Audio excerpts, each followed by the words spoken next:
Hello everyone, আশা করি তোমরা সকলেই ভালো আছো। আজকে প্র্যাকটিস প্রবলেম হিসাবে আমরা জিসিডি বের করা শিখবো। তার মানে আমাদের গ্রেটেস্ট কমন ডিভিজর যদি এই দুইটা ভ্যালুর মধ্যে আমাদের বের করতে চাই, তাহলে সেটা কিভাবে বের করা যেতে পারে। সো আমরা তার জন্য ইকুইলিডিয়ান নামক একটা অ্যালগরিদম শিখবো।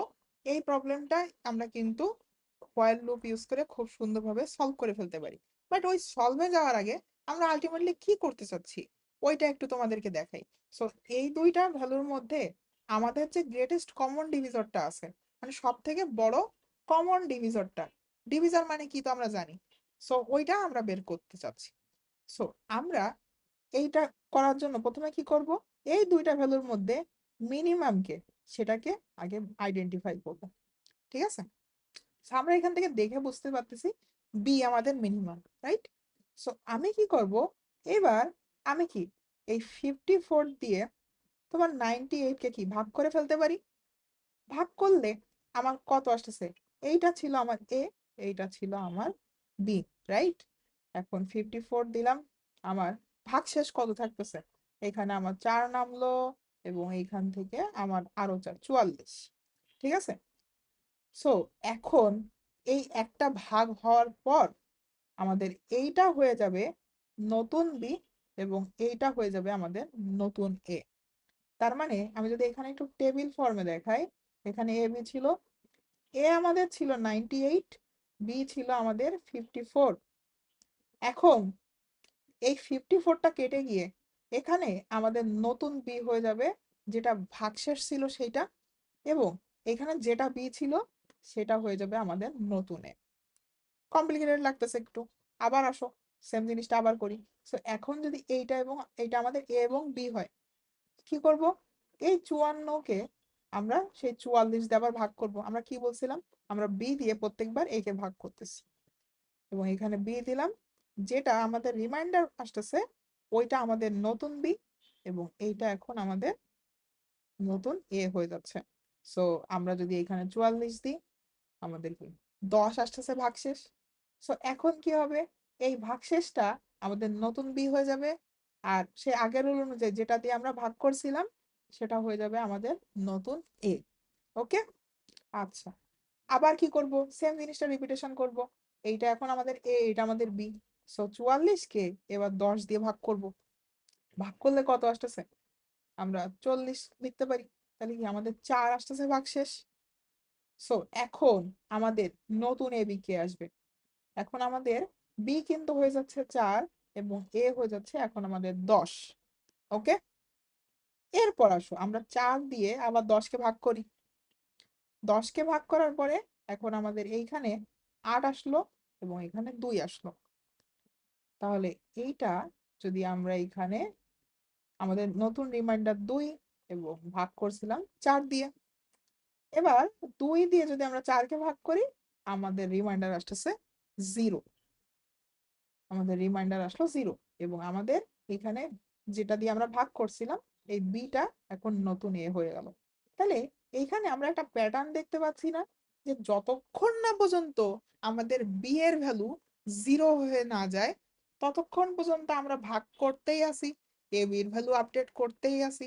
এইটাই হচ্ছে আমাদের ইকুইলিডিয়ান অ্যালগরিদম। ঠিক আছে, এখন এই প্রবলেমটা আমরা কিভাবে হোয়াইল লুপ দিয়ে করবো বলছিলাম তোমাকে। সো এই যে লাস্টে আমরা এর ভিতরে একটা ভ্যালু পাইছি না, আলটিমেটলি আমরা বেরটা করতেছি কি গ্রেটেস্ট কমন ডিভিজর। সো সব থেকে বড় যে ডিভিজরটা 2, সেটা দিয়ে আমরা এই দুটো সংখ্যাকেই ভাগ করতে পারবো, এটাই আমরা বের করতেছি। সো যে 2 পাইলাম, এটাই কিন্তু আমাদের সেই অ্যান্সার। সো আমরা কি করতেছি, যতক্ষণ পর্যন্ত বি 0 না পাইলাম ততক্ষণ পর্যন্ত একটা রিপিটেটিভ ওয়ার্ক করলাম এবং লাস্টে এর ভেতর যেটা পাইছি সেটাই আমাদের রেজাল্ট, তাই না? সো এই অ্যালগরিদমটা আমরা এবার একটু লুপ দিয়ে ডিজাইন করি, চলো তো।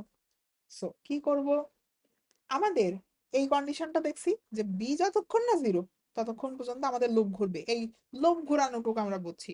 ঠিক আছে, সো হোয়াইল আমাদের বি যতক্ষণ না পর্যন্ত 0 ইকুয়াল হচ্ছে আমরা এর মধ্যে কিছু একটা কাজ করব। ঠিক আছে, আপাতত এইটুকু বুঝো। সো আমরা প্রত্যেকবার কি রিমাইন্ডার বের করতেছিলাম এবং ওই রিমাইন্ডারটা আমাদের নতুন বি হয়ে যাচ্ছিল। তার মানে কি বলতেছি, এই এ বির ভেতরে রিমাইন্ডার বের করতেছিলাম এবং সেটাই হয়ে যাচ্ছিল আমাদের নতুন বি। এবং আমাদের বিটা ছিল আমাদের যে পরবর্তী ইটারেশনে, এইটা আমি এখানে কালার চেঞ্জ করে একটু লিখি।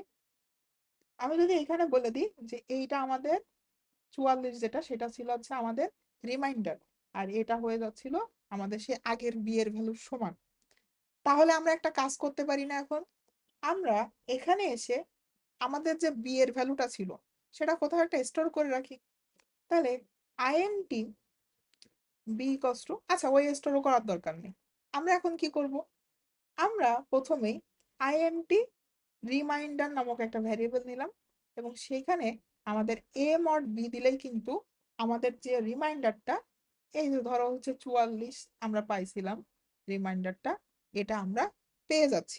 ওকে, আমাদের এর কিন্তু একবার ভাগ করার পরে এ নিয়ে আর কাজ নাই। তাহলে এখন আমরা কি করব? ওই এটার ভ্যালু আপডেট করে দিতে পারি। আমরা এখানে রিমাইন্ডার পাইলাম, রিমাইন্ডারের মধ্যে আমি এখানে লিখি 98, এখানে ছিল 54, এবার রিমাইন্ডার পাইলাম 44। এই 44টা এখন আমাদের কি নতুন, নতুন কি হবে? নতুন বি হয়ে যাবে। রিমাইন্ডারটা বারবার বলতেছে যে বি হয়ে যাবে। সো এইখানে আমাদের সেই আপডেট অপারেশনটা আসবে। এখানে এবার আমরা কি করব? এই এ হয়ে যাবে আমাদের পুরাতন বিটা এবং এরপরে বি হয়ে যাবে আমাদের যে রিমাইন্ডারটা পাইছি সেইটা। জাস্ট এইটুকু বুঝো কি করলাম। আমি এখানে ট্রেস টেবিল আবার লিখি। আমি এখানে এ লিখলাম, বি লিখলাম, এখানে লিখলাম রিমাইন্ডার। আমাদের এ ছিল 98, বি ছিল 54, রিমাইন্ডার পাইলাম 44। এখানে এসে এর পরের লাইন আমরা কি করতেছি? এ কেটে দিয়ে বলতেছি কি যে আমার 54 এখন নতুন এ হবে।